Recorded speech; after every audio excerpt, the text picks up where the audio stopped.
हमने अंजाम की परवाह नहीं की और एक करार कर लिया, मौत से करार।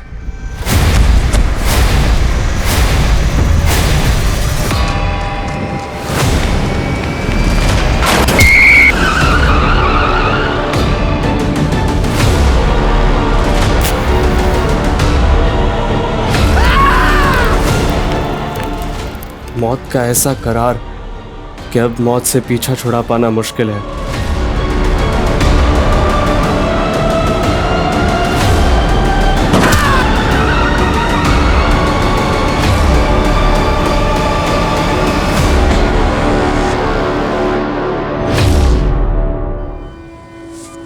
ठीक है, कल से 5 डिब्बे और बढ़ा दी। हाँ, आती हूँ। तो आपकी डील पक्की हो गई मम्मा? हाँ, एकदम पक्की हो गई। अब तुम्हारी मम्मा बहुत बड़ी बिजनेस वाली बनने वाली है। वाह, ग्रेट मम्मा। मम्मा, अब हमारा घर भी बहुत बड़ा होगा ना? हाँ, बहुत बड़ा और आलीशान घर होगा हमारा, और जहाँ पर नौकर चाकर सब होंगे। हाँ, और बड़ी बड़ी कार्स भी होगी। हाँ, कार्स भी लेंगे। मम्मा, मुझे एक चॉपर भी चाहिए। चॉपर? ठीक है, चॉपर भी ले लेंगे।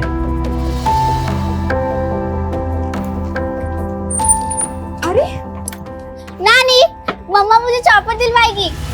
जी कितनी बार बोला है मुझे नानी मत बोला कर, ऐसे सबके सामने तो नहीं। अरे मैम, आप क्यों ले आई? मुझे बता देती ना, मैं ले आता खाली टिफिन। अरे तू कहीं और गया था ना डिलीवरी के लिए, इसलिए मैं ले आई। खाली टिफिन आने में लेट हो जाता है तो डिलीवरी भी लेट हो जाती है। अच्छा राघव, चलो शाम की तैयारी करो टिफिन। हाँ, फाल्गुनी, तुम्हारी कामयाबी की चाबी बन सकता हूँ मैं। तो मेरे प्रपोजल के बारे में क्या सोचा? अरे संजीव, तुम बाहर क्या कर रहे हो? अंदर आ। रूही बेटा, तुम अंदर जाके चेंज कर। 1 साल पहले तुमने बिजनेस के लिए मुझसे 3 लाख रुपए उधार लिए थे और उसको बढ़ाने के लिए 5 लाख रुपए और ले लिए। अरे मामूली से टिफिन सर्विस के बिजनेस में 8 लाख रुपए खपा दिए। तुम मुझे मेरा काम समझाने आए हो? तुम मेरा पैसा तो लौटा नहीं पा रही हो। टू बी फ्रैंक, तुम्हें बिजनेस करना नहीं आता। एक काम करो, तुम मेरी लाइफ पार्टनर बन जाओ, तुम्हें बिजनेस करना भी सिखा दूंगा और तुम्हारा कर्जा भी माफ हो जाएगा। अपनी हाथ में रहो संजीव। मधु, क्या है ये? तुमने तो कहा था तुम इसे शादी के लिए मना लोगी। मैं बात करती ना इससे। मासी ना मेरी जिंदगी का फैसला कर सकती है, ना ही मेरे बिजनेस में कोई फैसला ले सकती है। देखा मधु, इसने तुम्हें तुम्हारी औकात दिखा दी। ये तुम्हें अपनी बॉसी नहीं, काम वाली समझती है। संजीव, तुम मासी को भड़काने की कोशिश मत करो। बहुत अकड़ है ना तुझमें। चल अभी क्या भी मेरा पैसा निकाल, नहीं तब मैं तुझे अपना असली रूप दिखाता हूँ।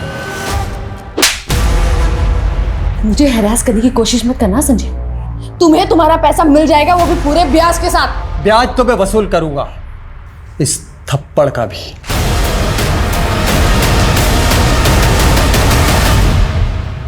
मासी, मैंने कितनी बार आपसे कहा है मुझे इस आदमी से शादी नहीं करनी है, फिर भी आप। मैं तुम्हारे भले का सोच रही थी फाल्गुनी। विधवा की जिंदगी आसान नहीं होती। अरे खुद के बारे में नहीं, पर रूही के बारे में तो सोच। टिफिन सर्विस का छोटा मोटा काम है तुम्हारा, उसमें भी इतना सारा कर्जा चढ़ चुका है, उसमें कमाई तो होती ही नहीं है। ऐसा ही रहा तो रूही को कैसे पालोगी तुम?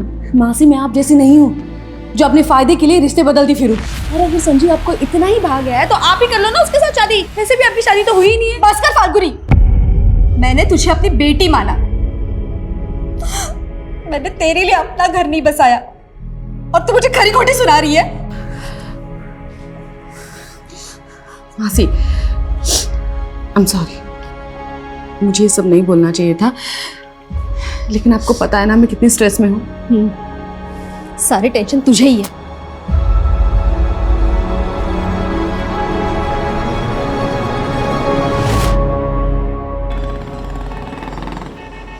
मम्मा, मुझे बड़ा घर नहीं चाहिए, ना कार्स ना चॉपर। आप टेंशन मत लो। तू है तो मुझे क्या टेंशन है? और सपने देखना बुरी बात नहीं है बेटा। माना कि आज हमारे पास कुछ भी नहीं है, लेकिन हम मिलके अपना कल तो संवार सकते हैं ना। I know mama, you are the best.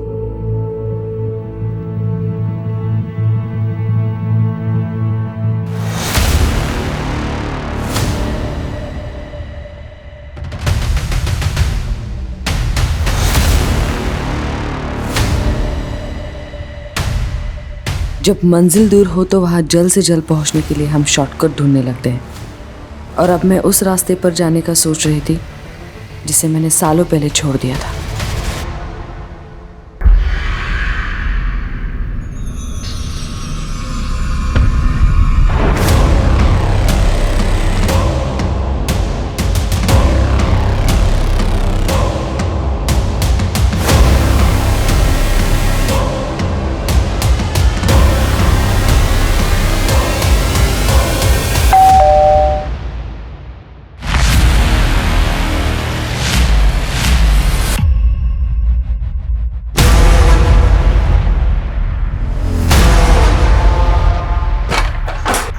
पकड़ रहे उसको।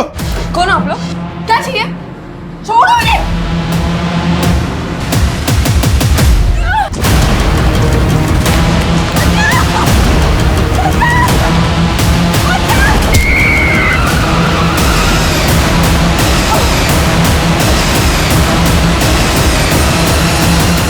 मैंने सोचा था अपना रास्ता बदल के मैं अपनी किस्मत बदल लूंगी, लेकिन मुझे नहीं मालूम था मुझे इसकी इतनी भारी कीमत चुकानी पड़ेगी। ये लो तुम्हारे पूरे पैसे, वो भी ब्याज के साथ। 4 महीने में इतना पैसा कमा लिया? तुमसे मतलब? अरे तुम अभी तक मुझसे नाराज हो? एक्चुअली उस दिन मैंने तुम्हें शादी के लिए प्रपोज करके एक गलती की। अगर मैं तुम्हें सिर्फ सोने के लिए कहता ना तो तुम मान जाती। ये पैसा भी इसी तरह कमाया ना, सो के। तेरी नीयत चाहे जैसे भी हो, लेकिन मेरे बुरे वक्त में तू काम आया ना, इसलिए मैंने सिर्फ थप्पड़ मारा है तुझे, वरना मैं तेरे साथ क्या क्या कर सकती हूँ ना, ये जानता नहीं है तू। मुझे मालूम था इस डगर पे मुझे मौत भी मिल सकती है, लेकिन मैं मरना नहीं चाहती। मुझे अपनी बेटी के लिए जीना है।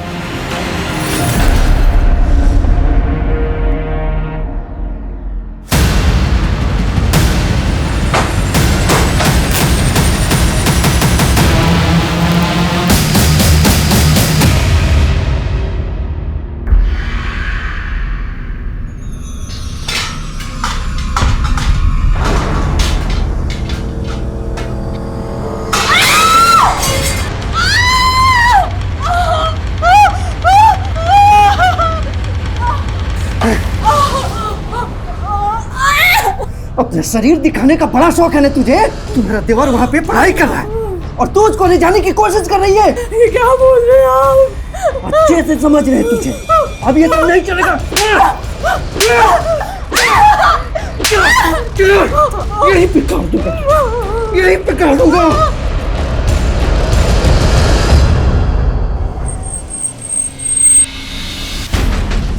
सर, शामली रोड पे एक्सीडेंट हुआ था, लेडी की ऑन स्पॉट डेथ हो गई। पहचान पता चली कौन?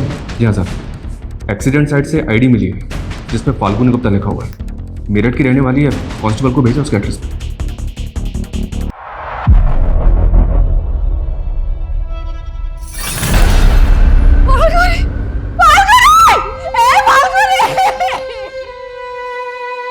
नानी कहाँ गई राघव अंकल? बेटा वो आ जाएंगी। और मम्मी वो कहाँ है? मधु जी, मैं समझ सकता हूँ इस वक्त आपके लिए जवाब देना कितना मुश्किल है, पर कुछ बातें हैं जो हमारे लिए जानना बहुत जरूरी है। फाल्गुनी का एक्सीडेंट शामली रोड पर। फाल्गुनी शामली में कहाँ जा रही थी? शामली? सर वो तो 2 दिन से शहर के बाहर गई थी। शहर से बाहर कहाँ? सर वो मुझे नहीं पता, पर अपना टिफिन का काम दूसरे शहर में भी फैलाना चाहती थी। मधु जी, जिस जगह पर फाल्गुनी का एक्सीडेंट हुआ वो जगह आपके घर से कोई 60-70 किलोमीटर की ही दूरी पर है, और आप कह रही हैं कि फाल्गुनी 2 दिन से शहर से बाहर थी। सर ऐसा भी तो हो सकता है वो घर लौट रही हो और रास्ते में उसके साथ।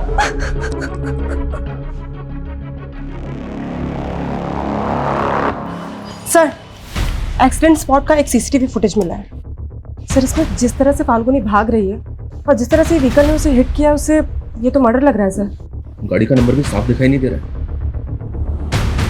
फाल्गुनी की मौसी को ये तक नहीं मालूम कि फाल्गुनी कहाँ गई, और अब इस तरह से फाल्गुनी मारी जाती है। पता लगाओ कि फाल्गुनी इस जगह पर क्यों गई, और इस टेम्पो का भी पता लगाओ।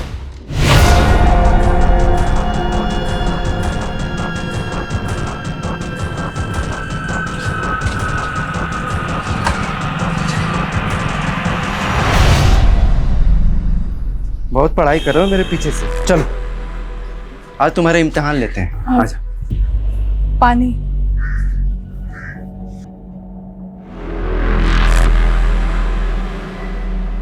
अच्छा बता, मेरे बीवी के शरीर में कितने तिल हैं?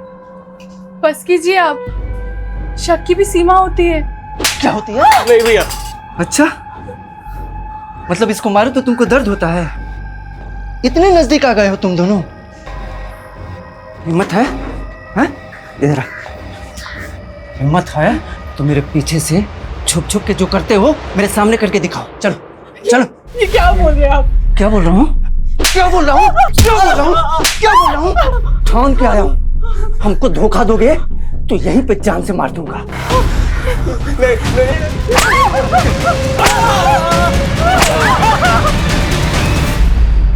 फाल्गुनी की मौसी ने तेरी गंदी नीयत के बारे में सब कुछ बता दिया है हमें। सर उसके मौसी ने खुद मुझसे कहा था कि वो फाल्गुनी की शादी मुझसे करवाना चाहती है। देख, अगर हमें बाद में पता चला ना कि इसमें तेरा तनिक भी हाथ है तो बिल्कुल हाथ नहीं है सर। अगर वो गलत रास्ते से पैसा कमाएगी तो ऐसी हालत तो होनी ही।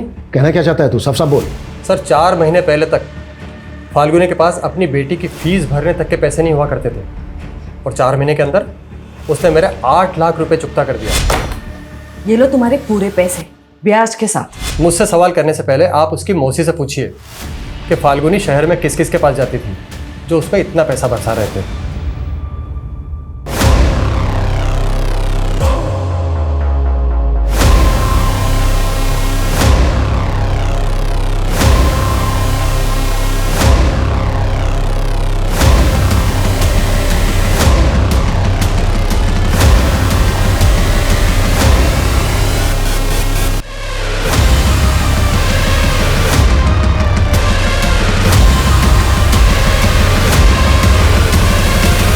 राघव अंकल की तरह आप भी मुझसे झूठ बोल रहे हो ना। मम्मी मुझसे इतने दिन तक दूर नहीं रह सकती। बेटा मैं तुझे कैसे बताऊं कि क्या हुआ है?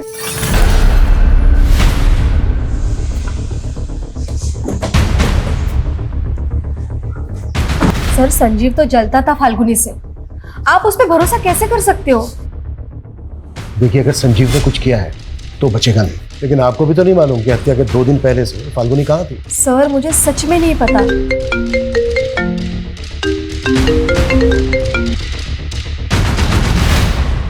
हाँ मनीष। इंक्वायरी में पता चला है कि फाल्गुनी ने शामली रोड पे एक जगह रेंट पे ले रखी थी। व्हाट? सर फाल्गुनी ने ये जगह 2 महीने पहले ही रेंट पे ली थी। यहाँ के लैंडलॉर्ड का कहना है कि वो यहाँ से कोई बिजनेस कर रही थी। पर फाल्गुनी तो मेरठ से टिफिन सर्विस चलाती थी ना, यहाँ क्या कर रही थी? तो बेटा ये सारे एविडेंस कलेक्ट करो। सर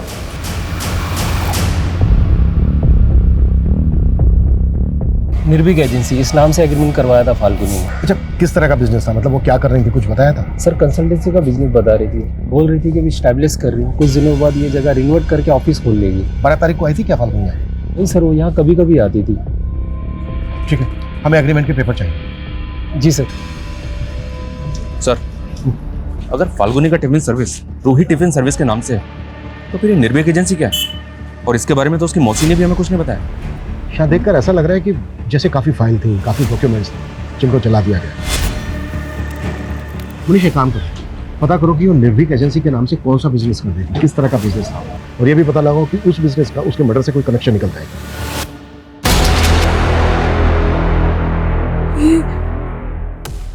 ये सही नहीं किया हमने। आप भूल गई इस आदमी ने हमारे साथ क्या क्या किया है? लेकिन जो भी था ये मेरा पति है। मैं इसे इतनी बुरी मौत कैसे दे रही हूँ?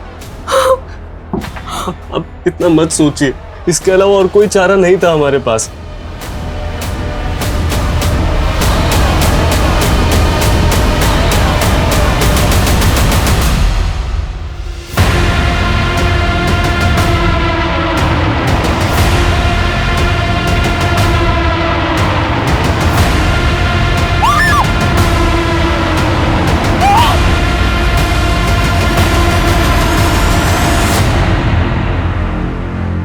सर फाल्गुनी को टक्कर मारने वाले टेम्पो के बारे में कुछ पता नहीं चल रहा है। हमें सिर्फ इतना पता है कि वो टेम्पो सफेद रंग का है। पॉसिबल है कि क्रिमिनल्स ने उसका रंग बदल दिया। तो फिर इतनी प्लानिंग की किसने होगी और किस मकसद से? सर फाल्गुनी ने निर्भीक एजेंसी नाम से एक करंट अकाउंट भी खोला था इस अकाउंट की डिटेल्स निकाली तो पता चला कि एक डिटेक्टिव एजेंसी है। Detective agency? यस सर, और 4 महीने पहले ही फाल्गुनी को इसका लाइसेंस मिला है। मतलब जिसे हम टिफिन सर्विस चलाने वाली एक साधारण औरत समझ रहे थे, असल में एक प्रोफेशनल डिटेक्टिव भी थी। मैंने फाल्गुनी के बैंक ट्रांजैक्शंस भी चेक किए, पता चला कि उसमें 4 लोगों ने पैसा ट्रांसफर किया और ये 4 लोग कोई और नहीं, फाल्गुनी के क्लाइंट्स थे। सर ये चारों केसेस मैट्रिमोनियल डिस्प्यूट्स और फोर्जरी के थे, जिनको फाल्गुनी ने सक्सेसफुली खत्म कर दिया था। तो उसके ऑफिस में मौजूद फाइल्स और डॉक्यूमेंट्स को जलाया क्यों गया होगा? क्या उनमें किसी के राज छुपे थे जिन्हें फाल्गुनी उजागर करने वाली थी?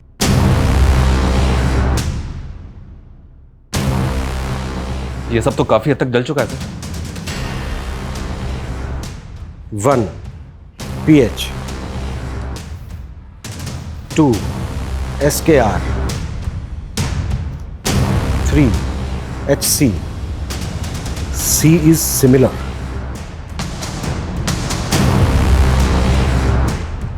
शर्मा, भले ही मैक्सिमम स्टफ जल गया है, लेकिन इससे ये क्लियर हो गया है कि फाल्गुनी जरूर कोई ऐसा केस इन्वेस्टिगेट कर रही थी जो उसके मर्डर की वजह बना।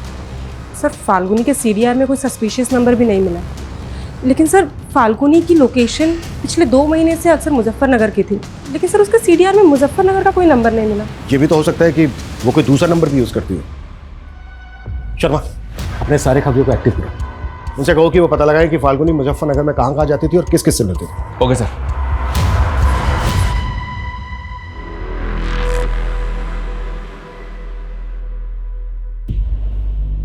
अब चादर प्रथा शुरू करते हैं। भैया यहाँ ना, पकड़ लीजिए। गिरीश, अपने दोनों हाथ इसमें डुबा के चारों कोने में छापा लगा दो।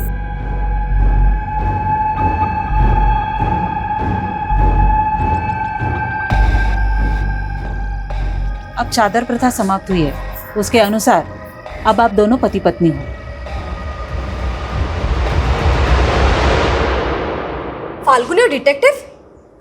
ये सब बातें सुन के मैं खुद हैरान हूँ सर, इस बारे में मुझे कुछ मालूम नहीं था।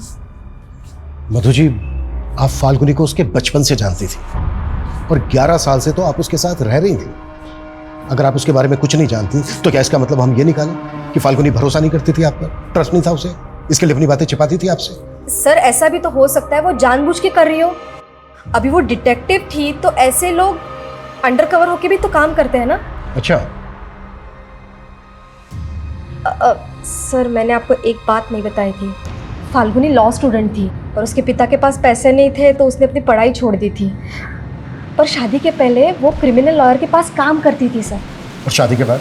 सर शादी के बाद उसका पति उसे कुछ नहीं करने देता था, फिर उसके पति के मौत के बाद वो मेरे साथ टिफिन सर्विस का काम करने लग गई। आपके साथ? हाँ। लेकिन उसका जो ये टिफिन सर्विस का बिजनेस था, उसके डॉक्यूमेंट्स में तो आपका कोई शेयर नहीं है, वो तो सैलरी देती थी ना आपको। सर वो हमारा रिश्ता इन सारी चीजों के परे था। ये पुलिस क्यों आई है राघव अंकल? वो पुलिस स्टेशन में भी आपकी मम्मा का खाना जाता है ना, इसीलिए।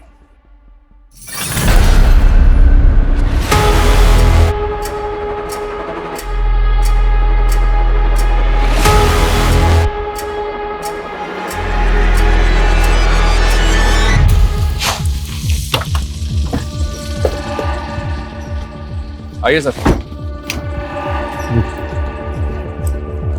फाल्गुनी इसी एनजीओ में वर्कर बन के काम करती थी। ये भी तो हो सकता है कि फाल्गुनी एनजीओ वर्कर बनकर यहाँ इन्वेस्टिगेट करने आती है। फिलहाल तो सिर्फ इतना पता चला है कि फाल्गुनी आसपास के कई गांवों में जाकर ग्रामीण औरतों को वुमेन हेल्थ एंड हाइजीन पर ट्रेनिंग दे रही थी। पॉसिबल है आसपास के गांवों में जाकर वो इन्फॉर्मेशन इकट्ठा करती है। मे भी सर। इंक्वायरी में एक बात और पता चली है, ये फाल्गुनी आजकल कड़िया गांव ज्यादा जा रही थी। कड़िया गांव?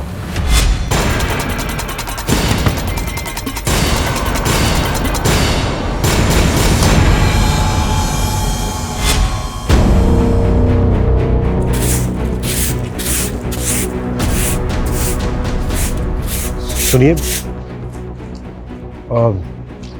हमें पता चला है कि एनजीओ वर्कर फाल्गुनी अक्सर आपसे मिलती है। जी। क्यों मिलती थी वो आपसे, वजह क्या है? सर वो सोशल अवेयरनेस के लिए सबके घर आ रही थी। आप? जी मैं पति हूँ इनका। कुछ और पूछना है आपको? नहीं। मुझे भी मिली थी। कृष्णा के पहले पति सरजू के बारे में पूछ रही थी। क्या? कृष्णा का पहला पति? जी, दूसरा पति गिरीश देवर था कृष्णा का, लेकिन सरजू के मौत के बाद उन दोनों ने शादी कर ली।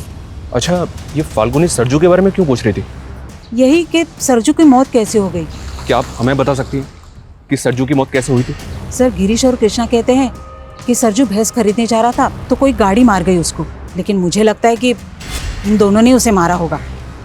आपको ऐसा क्यों लगता है? सरजू को शक था कि इन दोनों का चक्कर चल रहा है। हमको धोखा दोगे तो यहीं पे जान से मार दूंगा।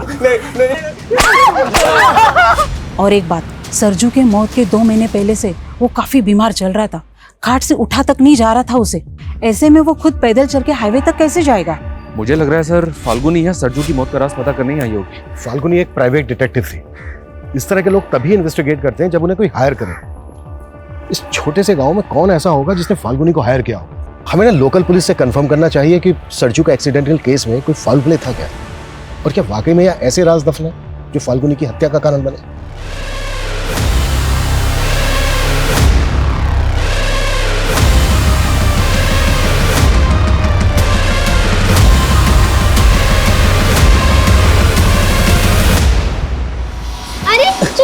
अरे अरे, तुम डर क्यों रही हो?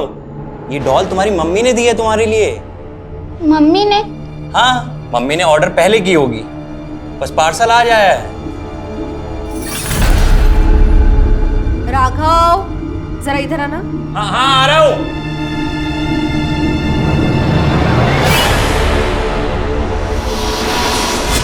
मम्मा, जाना सच में जरूरी है? हाँ बेटा, बहुत जरूरी है। वरना तुम ही बताओ, मम्मा तुमसे दूर इतने दिन के लिए रह सकती है? लेकिन आजकल आपके पास मेरे लिए टाइम ही नहीं होता है। सॉरी बेटा, मैं बहुत जल्द वापस आ जाऊंगी। मम्मा, आपने मेरे लिए डॉल ऑर्डर की थी, मैं आपको कहाँ से ऑर्डर करूं ताकि आप जल्दी से मेरे पास आ जाओ? कहाँ चले गए मम्मा?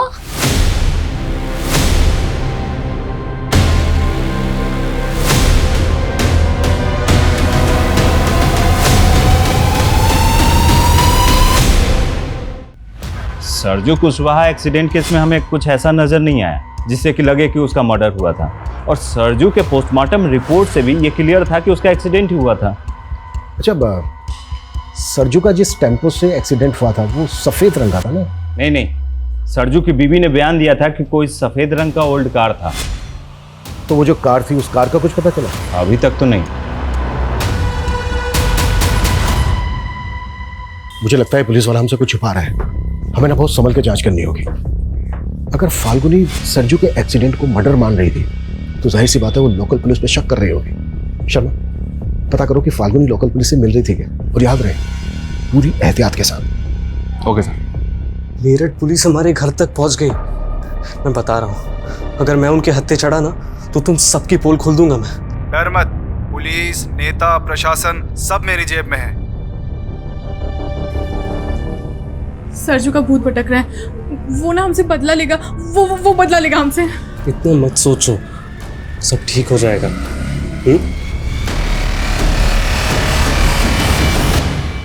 सर, हमने फाल्गुनी की सीडीआर में मौजूद एक नंबर को इन्वेस्टिगेट किया, लेकिन हमें अब तक कोई ऐसा नहीं मिला जिसने फाल्गुनी की डिटेक्टिव एजेंसी को सरजू या फिर मुजफ्फरनगर का कोई भी केस दिया हो।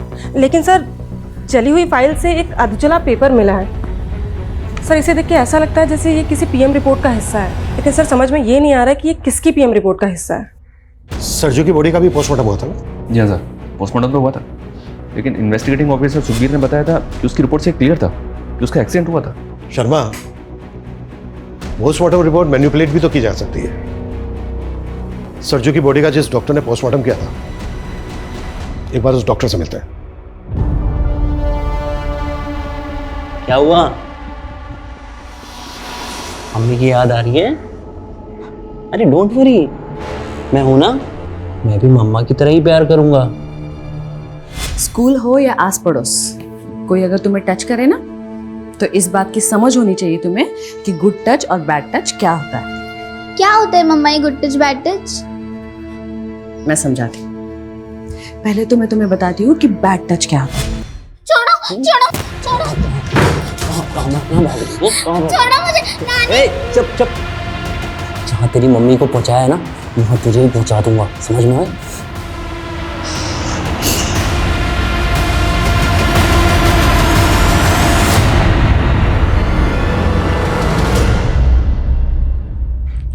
एक्सक्यूज मी, डॉक्टर पाल जो पोस्टमार्टम करते हैं कहाँ मिलेंगे? वो बताइए।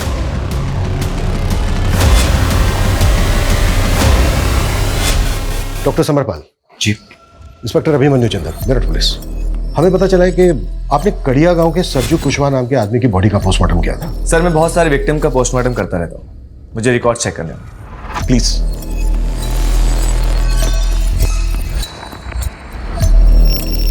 Sarju Kushwaha, right officer. Accidental case है, बॉडी में कई जगह इंजरीज थी और कुछ फ्रैक्चर्स थे, लेकिन हमें कोई फाउल प्ले नहीं लगा। कुछ दिनों पहले मेरठ में भी एक्सीडेंट हुआ था कि विक्टिम पर जानबूझकर टेम्पो चढ़ा दिया गया था।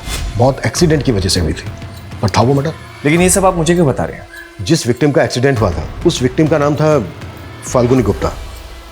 ये शायद इसके साथ आपने सरजू की पोस्टमार्टम रिपोर्ट शेयर की हो। नहीं सर, मैं इस लड़की को नहीं जानता, और सरजू की रिपोर्ट सिर्फ इन्वेस्टिगेशन ऑफिसर के साथ शेयर की थी। ठीक है डॉक्टर, हमें इस रिपोर्ट की एक कॉपी चाहिए होगी। मैं आपको प्रोवाइड कर रहा हूँ। Thanks doctor.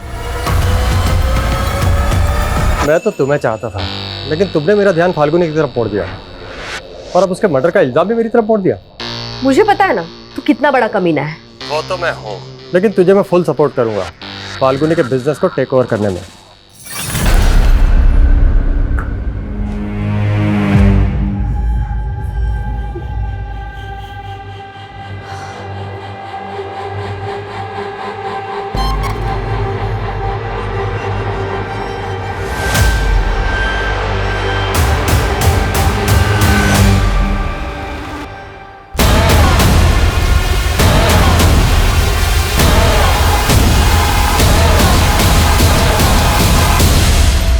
सर कृष्णा और गिरीश अचानक गांव छोड़ के चले गए, पर कहाँ चले गए हैं ये समझ में नहीं आ रहा है।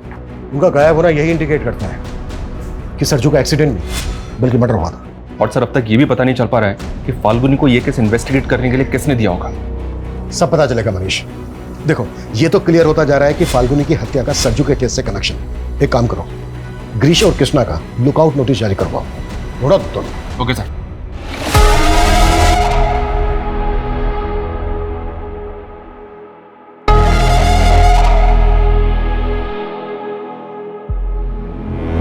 मेरठ पुलिस मेरे हॉस्पिटल तक पहुंच चुकी है। सरजू और फाल्गुनी के बारे में पूछताछ कर रही थी।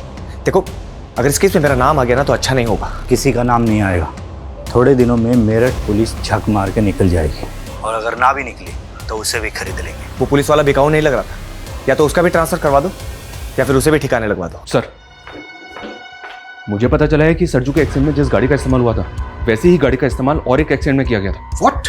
जी सर, ये केस सनोली विलेज का केस है और इस एक्सीडेंट में दुर्गेश सिन्हा नाम के आदमी की मौत हुई थी। ये दुर्गेश है।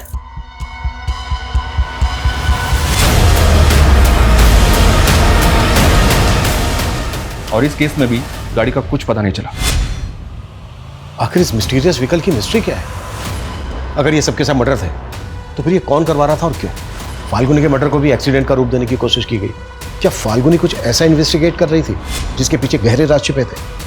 एक बार दुर्गेश के केस के इन्वेस्टिगेटिंग ऑफिसर से मिलता है। हमें दुर्गेश के केस में ऐसा कोई फॉल प्ले नजर नहीं आया जिससे लगे कि वो मर्डर हो, और पोस्टमार्टम रिपोर्ट में यही आया था कि दुर्गेश की मौत एक्सीडेंट से हुई है।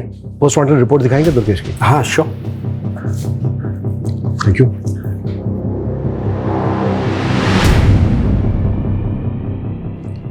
ये दुर्गेश की बॉडी का पोस्टमार्टम डॉक्टर समर ने किया था ना?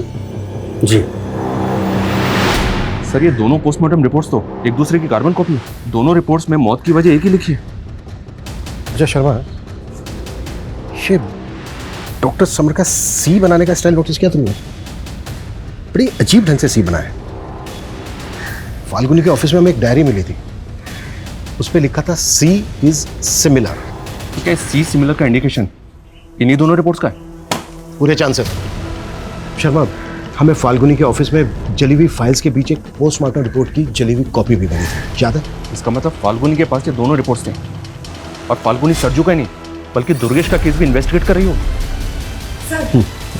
ये डॉक्टर समर उस दिन से ही हॉस्पिटल नहीं आ रहा है जिस दिन से हम उससे मिलने गए।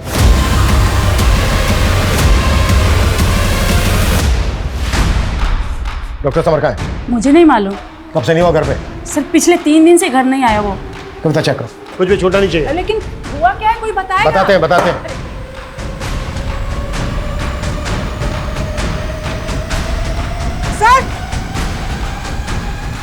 सर ये देखिए।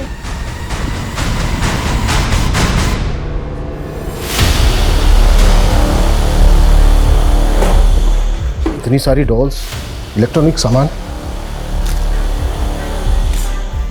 क्या ये सब क्या चल रहा है इस घर के अंदर? सर, मेरे बेटे को इलेक्ट्रॉनिक गुड़िया बनाने का शौक है।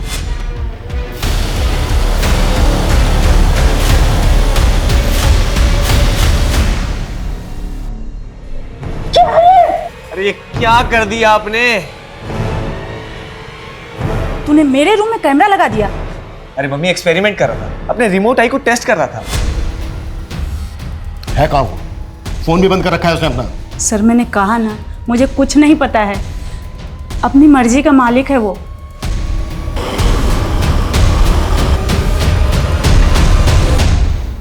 ये दुर्गेश सिन्हा यही रहते थे ना? जी हाँ। देखिए, उनकी मौत कैसे हुई इसके बारे में आपसे बात करनी है हमें। इस लड़की को पहचानती हैं आप? नहीं। आप जरा गौर से देखिए, शायद आपको कुछ याद है। बोला ना नहीं, और मुझे आपसे बात नहीं करनी है। आप जाइए यहाँ से। देखिए, हमारा बात करना बहुत, सुनिए, देखिए हमारी बात सुनिए। अब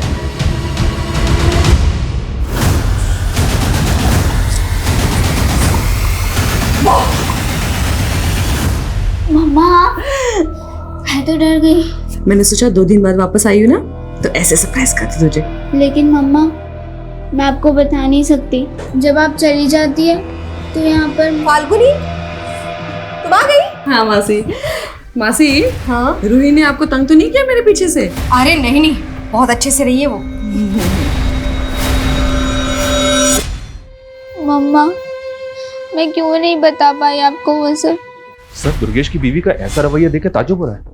मुझे ऐसा लग रहा है कि सरजू की तरह दुर्गेश की मौत की हकीकत भी कुछ और ही है। मैंने मॉर्चरी में पता किया, पिछले 3 महीने में डॉक्टर समर ने 15 बॉडीज का पोस्टमार्टम किया और उन 15 में से 9 एक्सीडेंटल केसेस हैं। तो क्या ऐसे और भी केसेस हैं? इस डायरी में ना कुछ अल्फाबेट्स लिखे हैं जिनको देख के ऐसा लगता है कि जैसे ये विक्टिम्स के नामों का शॉर्ट फॉर्म हो सकता है। जैसे सरजू का सरनेम है कुशवाहा, यानी कि सरजू कुशवाहा, और ये देखो ये 7वें नंबर पे लिखा है SK। ऐसे ही दुर्गेश का सरनेम है सिन्हा, यानी कि दुर्गेश सिन्हा, और ये यहाँ 9वें नंबर पे लिखा है DS। ऐसी जो बाकी के विक्टिम्स हैं उनके भी नाम और सरनेम के अल्फाबेट्स मैच हो रहे हैं। माय गॉड, अनिल सर, ये केस तो हमारी सोच से भी परे का निकला। बस ये समझ में नहीं आ रहा है कि फाल्गुनी से ये सब इन्वेस्टिगेट कौन करवा रहा था।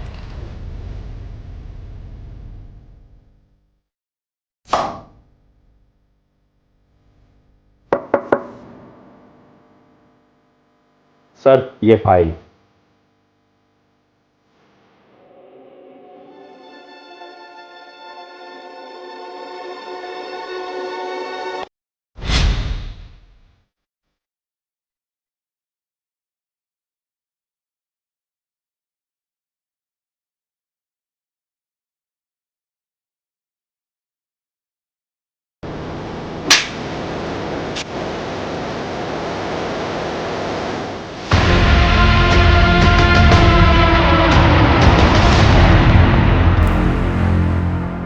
सर, ये विपिन है, दुर्गेश सिन्हा का पड़ोसी और दोस्त भी। दुर्गेश के बारे में आपको कुछ बताना चाहता है।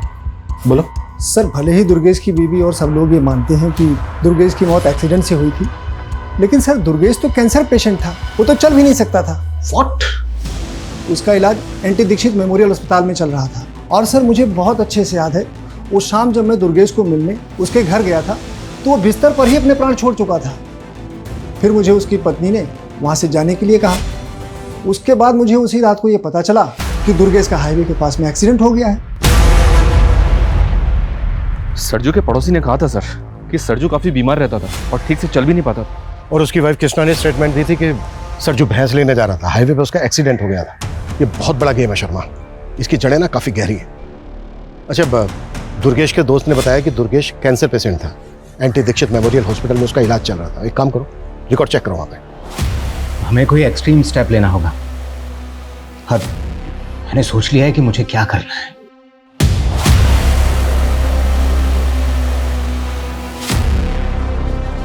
नहीं सर, दुर्गेश सिन्हा नाम के सर किसी पेशेंट का रिकॉर्ड नहीं है यहाँ पर, और ना ही सर इस नाम के किसी कैंसर पेशेंट का इलाज हुआ है इस हॉस्पिटल में।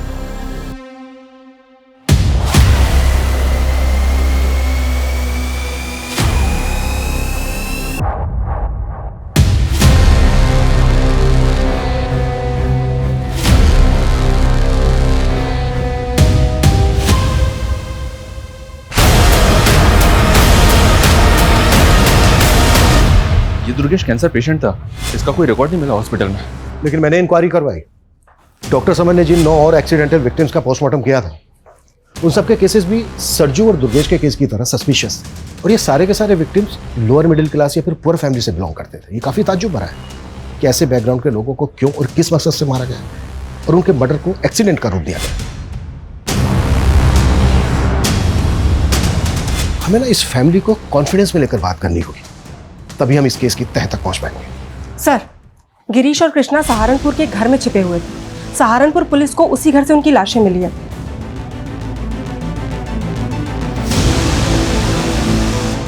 सर, क्राइम सीन से सुसाइड नोट मिला था, शायद इन दोनों ने सुसाइड किया।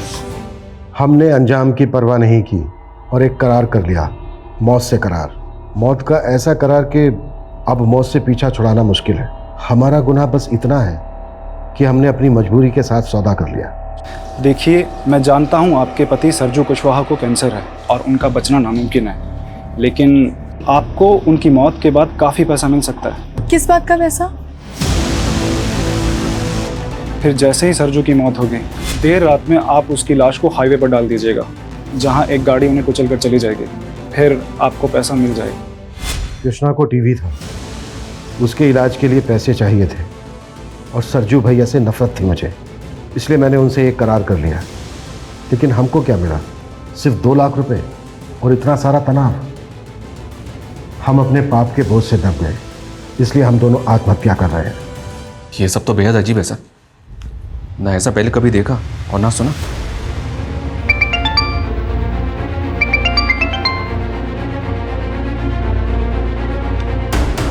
जैन साहब,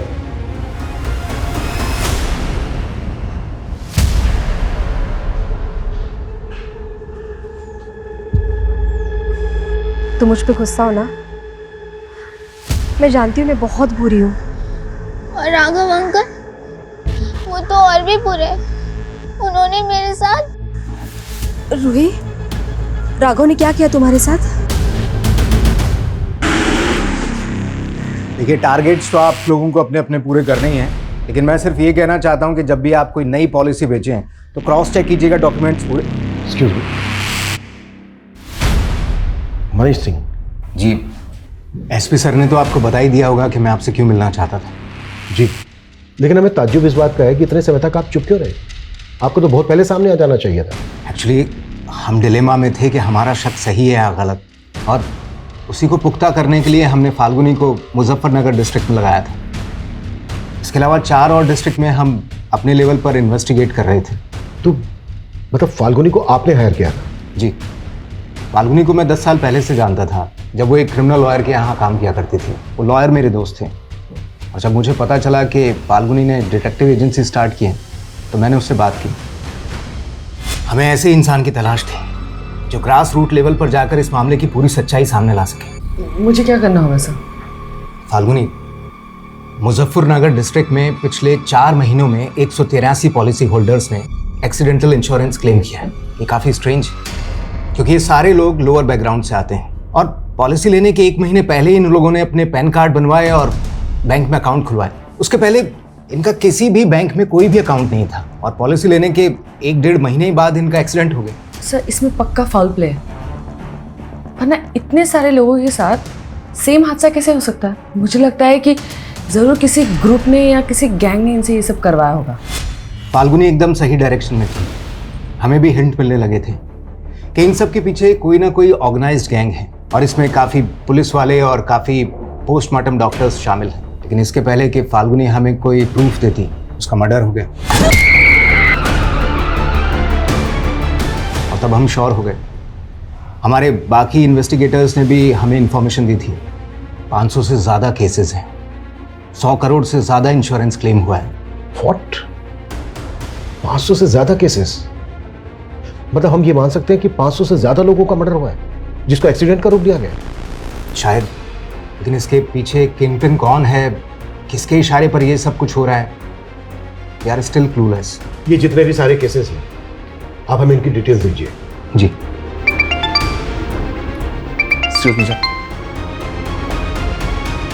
हाँ कविता। सर, दुर्गेश की वाइफ सरकारी गवाह बनने के लिए तैयार हो गई है। वो हमें उन लोगों के बारे में बताना चाहती है जिनके कहने पर उसने दुर्गेश की मौत को एक्सीडेंट की शक्ल देने का प्लान बनाया था। गुड जॉब कविता।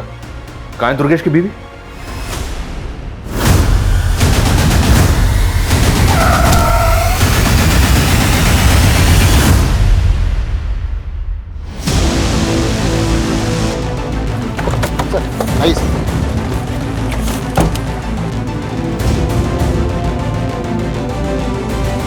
सर ये तो हमें सब कुछ बताने वाली थी और इसको भी मार दिया क्या? सर, विटनेस ने बताया कि सफ़ेद रंग का टेम्पो था और टेम्पो इस डायरेक्शन में गया। आगे जो चेक पोस्ट है इन्फॉर्म किया उनको? सर। हेलो, हाँ ओके ठीक है, हम भी बस उसी साइड आ रहे हैं।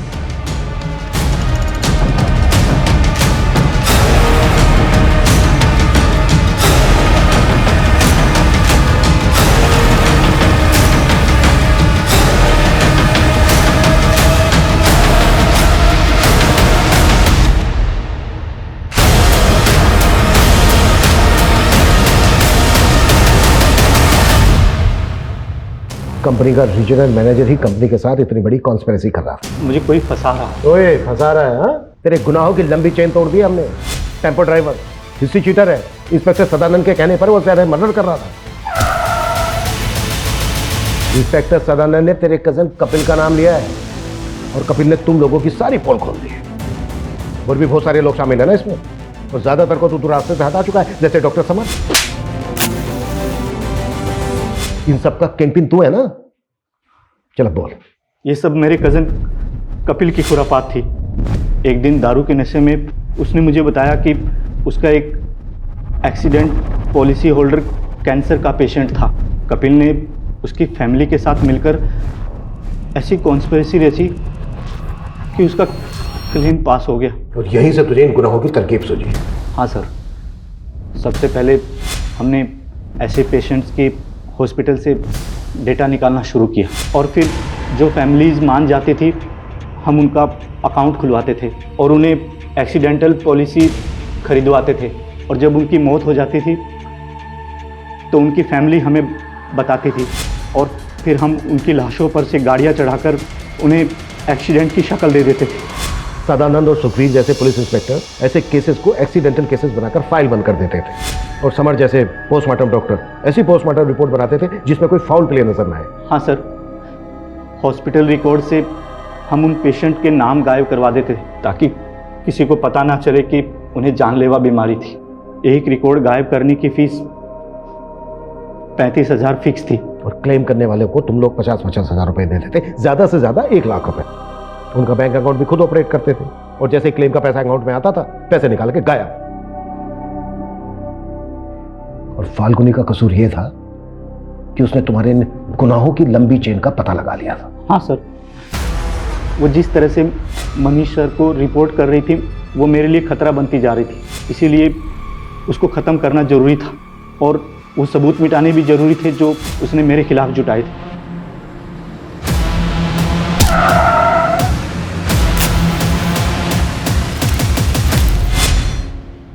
सर ये गिरोह इतने बड़े पैमाने पर गुनाहों को इस तरह से अंजाम दे रहा था, ये सोच के भी ताज्जुब हो रहा है। आई थिंक ये इस दशक का सबसे बड़ा स्कैम होगा। हमारा ऐसे केसेस से भी सामना हुआ है जहां पर लोग पॉलिसी के लालच में अपनों का कत्ल तक करवा देते हैं, और यहाँ तक चंद पैसों के लालच में लोग अपने करीबियों की लाशों का सौदा कर रहे थे। ऐसे गुनाहों को देखकर ये नहीं लगता है कि आजकल इंसानियत का स्तर कितना नीचे गिरता जा रहा है? सर फाल्गुनी की मौसी ने फाल्गुनी के वर्कर राघव की कंप्लेंट की। वो काफी दिनों से फाल्गुनी की बेटी को मॉलेस्ट कर रहा है।